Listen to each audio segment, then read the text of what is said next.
Gynaecologist कैसे बनते हैं, और गायनेकोलॉजिस्ट के साथ एक और बड़ा वर्ड कॉमनली सुनने को मिलता है, ऑब्स्टेट्रिशियन कैसे बनते हैं। सो इन दोनों का क्या मतलब है, इन दोनों के काम में क्या अंतर होता है और ये कैसे बनते हैं, ठीक है। और ये मतलब इसमें क्या काम करने होते हैं, क्या पूरी प्रोसेस रहती है, 12th से लेकर के पूरी प्रोसेस आपके हॉस्पिटल ओपन करने तक मैं सब कुछ आपको डिटेल में बता दूंगी। So let's start the video and discuss about gynaecologist and obstetrician. Hello everyone, welcome to Spark Up Classes. This is Suman Yadav. Gynaecologist versus obstetrician, दोनों का क्या मतलब है, दोनों कैसे बनते हैं, वन बाय वन डिस्कस करेंगे। सबसे पहले दोनों में क्या अंतर है और दोनों का क्या मतलब है। दोनों ही बच्चों एक तरह के डॉक्टर्स होते हैं, गायनेकोलॉजिस्ट भी डॉक्टर है, ऑब्स्टेट्रिशियन भी डॉक्टर है, लेकिन फ़र्क क्या होता है। देखो, गायनेकोलॉजिस्ट फीमेल के पूरे रिप्रोडक्टिव पार्ट को ट्रीट करते हैं, उसे कोई भी बीमारी हो, उसकी प्रेगनेंसी की हालत हो या कैंसर की हालत हो, ट्यूमर की हालत हो, कुछ भी अगर फीमेल के रिप्रोडक्टिव पार्ट से रिलेटेड है तो पूरा ट्रीटमेंट आपके गायनेकोलॉजिस्ट के अंतर्गत आता है। गायनेकोलॉजिस्ट फीमेल का पूरा रिप्रोडक्टिव पार्ट के ट्रीटमेंट की स्पेशलाइजेशन करते हैं, मतलब उन्हें कोई भी बीमारी हो फीमेल को सो वो ट्रीट कर सकते हैं अगर फीमेल की स्पेशल बीमारी है तो। गायनेक मतलब होता है कि फीमेल के रिप्रोडक्टिव पार्ट से रिलेटेड, ठीक है। फीमेल के वेजाइना, सर्विक्स या ओवरी या फिर यूट्रस, इन सब से रिलेटेड कोई भी प्रॉब्लम आ रही है तो आपके गायनेकोलॉजिस्ट उसे ट्रीट करते हैं, ठीक है।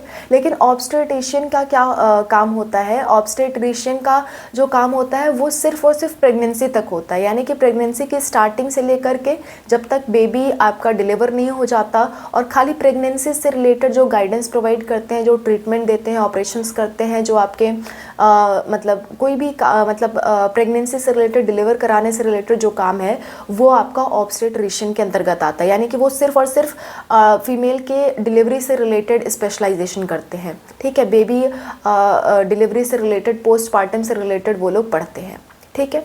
लेकिन जो गायनेकोलॉजिस्ट है उसमें पोस्टपार्टम तो उन्हें पढ़ना ही होता है, उन्हें डिलीवरी करवानी ही होती है, प्लस साथ साथ फीमेल को अगर कोई और बीमारी है तो उससे रिलेटेड भी वो फीमेल को दवाएं प्रोवाइड कर सकते हैं, उसकी केयर कर सकते हैं, उसको मेडिसिन प्रेस्क्राइब कर सकते हैं, उसके सर्जरीज कर सकते हैं, ठीक है। सो ये छोटा सा फ़र्क होता है दोनों में। अब बात आती है कि गायनेकोलॉजिस्ट कैसे बनते हैं, ऑब्स्टेट्रिशियन कैसे बनते हैं।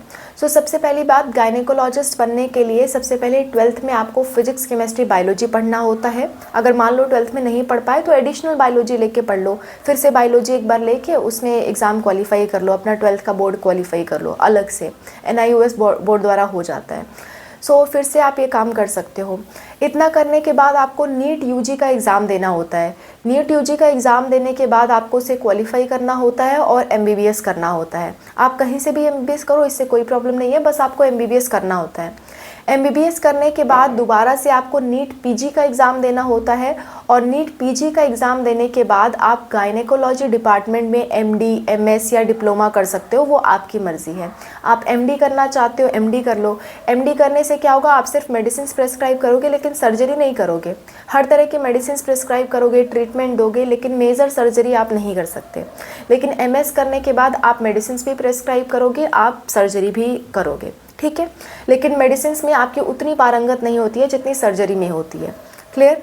और ऑब्स्टेट्रिशियन का भी सेम ही है। अगर आपको ऑब्स्टेट्रिशियन बनना है तो उसमें आप MD कर सकते हो, डिप्लोमा कर सकते हो, MS कर सकते हो, वो आपकी मर्ज़ी है।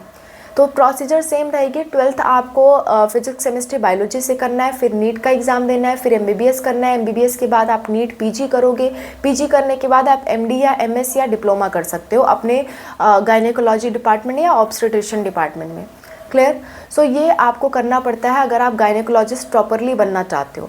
MBBS के तुरंत बाद से भी आप हल्की फुल्की प्रैक्टिस कर सकते हो, लेकिन उसमें मतलब एकदम स्पेशलिस्ट आप नहीं कहलाओगे। MBBS के तुरंत बाद भी आप कर सकते हो, आप केयर कर सकते हो पेशेंट्स की। आपने अगर इंटर्नशिप उसी केस में की है सही से तो आप बिल्कुल कर सकते हो, लेकिन बस आपको ये है कि आपको मतलब अगर आप स्पेशलाइजेशन कर लेते हो, MD या MS कर लेते हो, तो आपको चीज़ें और अच्छे से आ जाती हैं। और अगर आप खुद का अपना हॉस्पिटल खोलने का सोच रहे हो तो MD और MS करने के बाद खोलते हो तो आपकी स्किल अच्छी डेवलप होती है और पेशेंट्स आपके पास अच्छे आते हैं, ठीक है। सो आपके पेशेंट्स कभी भागेंगे नहीं आपसे, आप अच्छा ट्रीटमेंट उनका कर पाओगे। सो एमडी और एमएस कर लो, 2-3 साल का कोर्स रहता है, उसमें कोई प्रॉब्लम वाली बात नहीं है। और एक बात आपको बता दूं, अगर आप एमडी और एमएस कर रहे हो तो ऐसा नहीं है कि आपको 5 साल एमबीबीएस की पढ़ाई की फिर ये पढ़ाई करनी पड़ रही है, कोई सैलरी नहीं है, ऐसा नहीं है। एमडी या एमएस करने पे सैलरी मिलती है बच्चों, आपको मंथली सैलरी मिलती है। किसी किसी इंस्टीट्यूट में 50,000 मिलती है, किसी में 60, 70, 80, 90,000 तक की आपको मंथली स्टाइपेंड मिलती है, मंथली स्कॉलरशिप मिलती है आपको एमडी या एमएस करने की।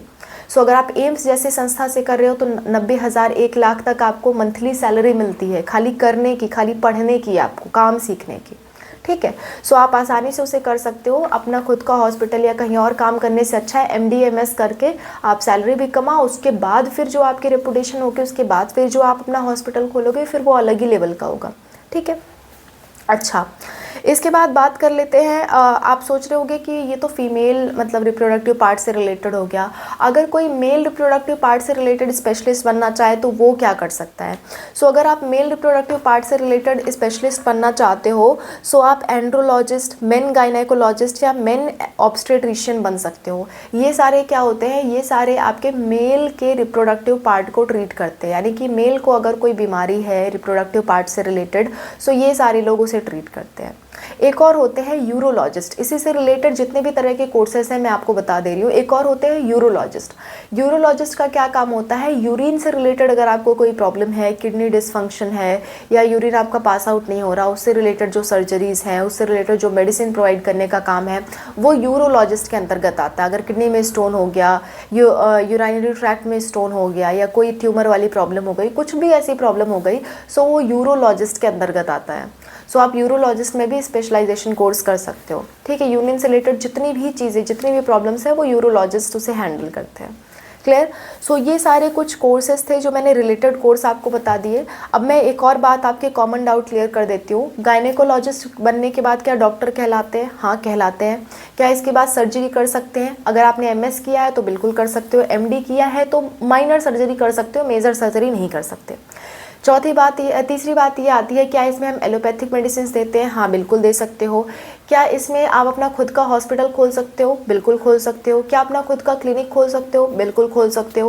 कितनी सैलरी होती है? अगर आप गवर्नमेंट जॉब में जाते हो तो गवर्नमेंट जॉब में अगर आपकी एम्स जैसे संस्थानों पे जॉब लगती है तब तो लाखों में सैलरी है। अगर नॉर्मल गवर्नमेंट हॉस्पिटल में जॉब लग रही है तो आपकी 70-80 हज़ार तक हो सकती है अगर आपने MD-MS कर रखा है। अगर सिर्फ MBBS करके जा रहे हो तो 35 से 50 हज़ार तक की आपकी सैलरी होती है। इसके बाद अगर आप क्या बोलते हैं अपना खुद का ओपन करते हो तो कितनी सैलरी होती है? तो बच्चों अनलिमिटेड सैलरी होती है। जितना आप कमा लो, जितना आप अच्छा हॉस्पिटल खोल लो, जितने आप अपने अंदर में डॉक्टर्स रख लो, वो आपकी मर्जी है। वो आप पे डिपेंड करता है कि आप कितना कमा पा रहे हो। आप लाखों में भी कमा सकते हो, आप हज़ारों में भी कमा सकते हो, आप कईयों लाख तक भी कमा सकते हो। ठीक है। वो आप पे डिपेंड करता है कि आप किस तरह से अपनी स्किल डेवलप कर रहे हो, किस तरह से पेशेंट को ट्रीट कर रहे हो और पेशेंट्स आपसे कितने सेटिस्फाइड है। ये सब इन फैक्टर्स पे डिपेंड करता है। और ऊपर से एक और चीज़ कि किस लोकेशन पे आपका हॉस्पिटल है, ये सब इन चीज़ों पे डिपेंड करता है। आई होप आपको सब कुछ समझ में आ गया होगा। इसी तरह से किसी भी कोर्स से रिलेटेड अगर आप जानकारी चाहते हो, ऑप्टोमेट्री, रेडियोलॉजी, BDS क्या होता है, BMS क्या होता है, BNYS क्या होता है, BSMS क्या होता है, ये सब कोर्सेज के बारे में अगर आप जानना चाहते हो तो हमने एक नई प्लेलिस्ट बना दी है जिसमें हम लोग मेडिकल के सारे कोर्सेज की पूरी जानकारी आपको उस प्लेलिस्ट में मिल जाएगी। ठीक है। उस प्लेलिस्ट में मेडिकल के ही कोर्सेज आपको मिलेंगे, सारे के सारे मेडिकल के कोर्सेज आपको मिल जाएंगे। क्लियर।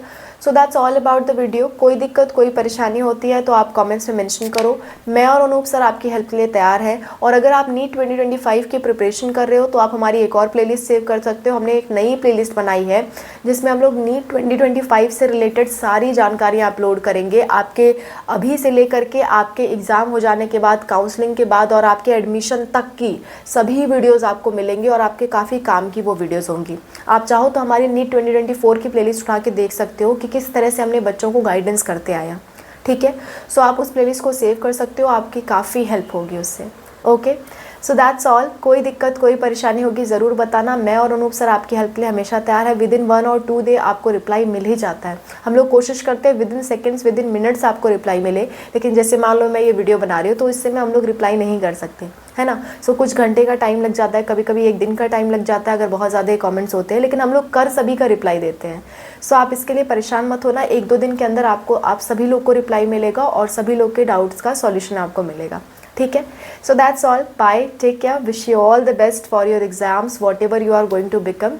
एंड जो भी आप पढ़ना चाहते हो अच्छे से पढ़ो बच्चों, अच्छे से स्किल गेन करो। किसी भी चीज़, कोई भी चीज़ ऐसा नहीं है जिसमें स्कोप नहीं है, बस आपको करना अच्छे से होता है, ठीक है। That's all, bye, take